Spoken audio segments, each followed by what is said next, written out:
Assalamualaikum warahmatullahi wabarakatuh. Perkenalkan, nama saya Muhammad Rizky Alisyak dengan nomor NPM D1 1903 972. Di sini saya akan menjelaskan tentang behavioral finance.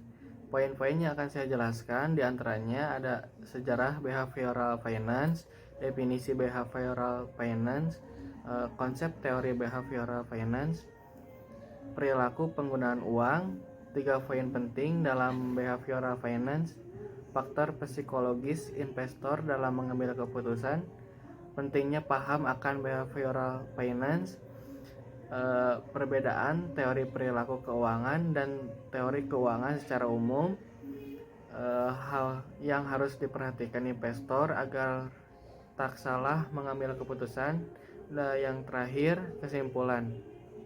Sejarah behavioral finance. Pada awalnya, kemunculan perilaku keuangan dimulai karena adanya penolakan terhadap teori pasar efisiensi.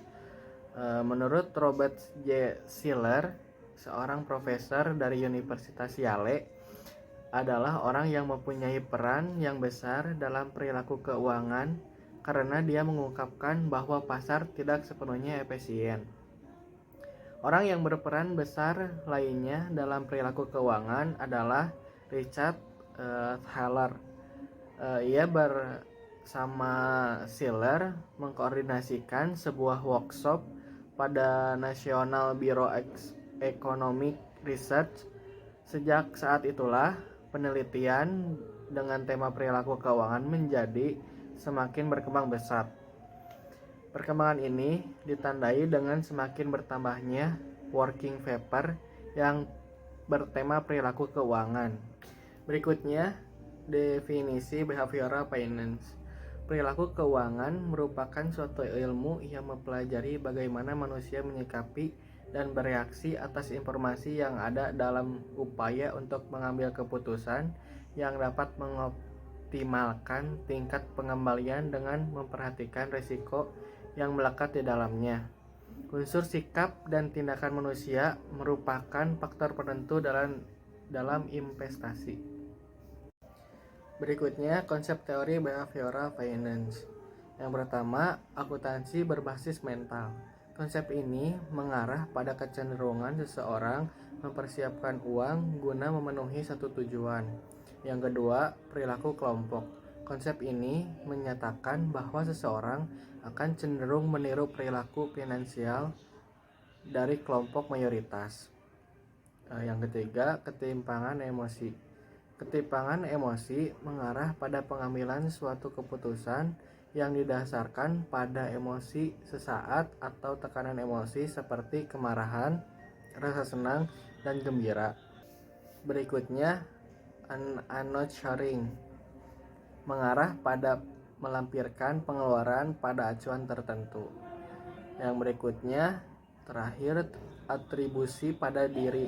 Konsep ini mengarah pada keinginan untuk menentukan pilihan yang didasarkan pada rasa percaya diri yang berlebihan terhadap pengetahuan atau keterampilan seseorang. Perilaku penggunaan uang. Perilaku terhadap penggunaan uang sering diartikan sebagai motivasi terhadap uang yang dimilikinya. Pada tahun 1997,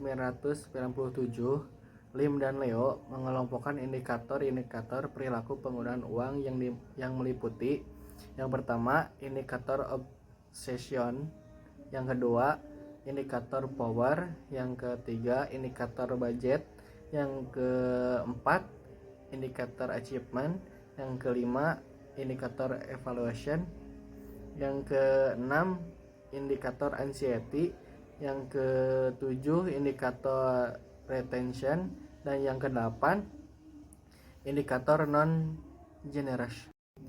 3 poin penting dalam behavioral finance. Yang pertama, behavioral finance adalah pergabungan antara ekonomi klasik dan keuangan dengan psikologi dan ilmu pengambilan keputusan. Yang kedua, behavioral finance adalah suatu percobaan untuk menjelaskan apa penyebab beberapa anomali keuangan yang sudah terlihat dan dibukukan dalam literasi keuangan. Yang ketiga, behavioral finance adalah suatu bidang studi yang menjelaskan bagaimana investor secara sistematis membuat judgement yang salah atau mental mistake. Faktor psikologis investor dalam mengambil keputusan. Bias kognitif menggambarkan adanya penyimpangan atau berat sebelah yang disebabkan oleh informasi yang dimiliki oleh investor. Yang termasuk bias kognitif adalah yang pertama ada representativeness bias, yang kedua availability bias, yang ketiga self attribution bias, yang keempat illusion of control bias, yang kelima conservative bias, yang keenam confirmation bias, yang ketujuh hindsight bias. Bias emosi lebih menitik beratkan pada perasaan dan spontanitas dibandingkan fakta. Dengan demikian, bias emosional menggambarkan kesalahan keputusan karena mengabaikan fakta. Yang termasuk bias emosi adalah yang pertama overconfident bias, yang kedua self control bias, yang ketiga status quo bias, yang keempat endowment bias, yang kelima regret aversion bias, yang keenam greed bias. Pentingnya paham akan behavioral finance. Kita perlu paham mengenai behavioral finance ini karena dengan begitu kita bisa mengenali berbagai bias yang terjadi dan paham bahwa para pelaku pasar saham, pasar uang, dan aktivitas ekonomi lainnya ini sering tidak rasional. Dengan demikian, kita sering bisa mengendalikan diri di tengah fluktuasi yang terjadi sehingga bisa memanfaatkan situasi dengan baik bagi tujuan keuangan kita. Perbedaan teori perilaku keuangan dengan teori keuangan secara umum. Teori keuangan secara umum membuat asumsi dalam modelnya bahwa industri adalah aktor rasional, bahwa mereka bebas dari emosi atau pengaruh budaya dan hubungan sosial, serta merupakan pemaksimal utilitas untuk kepentingan diri sendiri. Teori perilaku keuangan mengasumsikan bahwa individu tidak memiliki sifat rasional dan mengendalikan diri secara sempurna, tetapi lebih mengarah pada pengaruhnya terhadap psikologis dan kecenderungan untuk menjadi normal serta mampu mengendalikan diri. Berikut hal yang harus diperhatikan investor agar tak salah mengambil keputusan. Yang pertama, melakukan analisis informasi. Yang kedua, mengidentifikasi tingkat toleransi risiko. Yang ketiga, alokasi aset strategis. Yang keempat, balancing portofolio secara berkala. Yang kelima, yang terakhir, memiliki perencanaan keuangan pribadi. Studi kasus behavioral finance. Seorang investor mendengar desas-desus bahwa perusahaan A sedang diambang kebangkrutan. Berdasarkan informasi ini, investor ini mempertimbangkan untuk menjual seluruh sahamnya di perusahaan A. Sebelum menjual sahamnya, ia mencari berita-berita terbaru tentang perusahaan A di internet. Tapi, ia hanya membaca berita yang mengkonfirmasi kemungkinan kebangkrutan.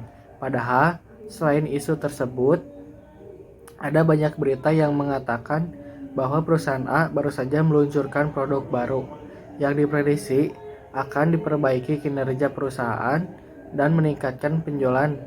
Alih-alih mempertahankan sahamnya, investor tersebut malah menjual rugi sahamnya, sehingga 6 bulan kemudian, berbeda dengan prediksinya, harga saham perusahaan A naik ke titik tinggi sepanjang masa.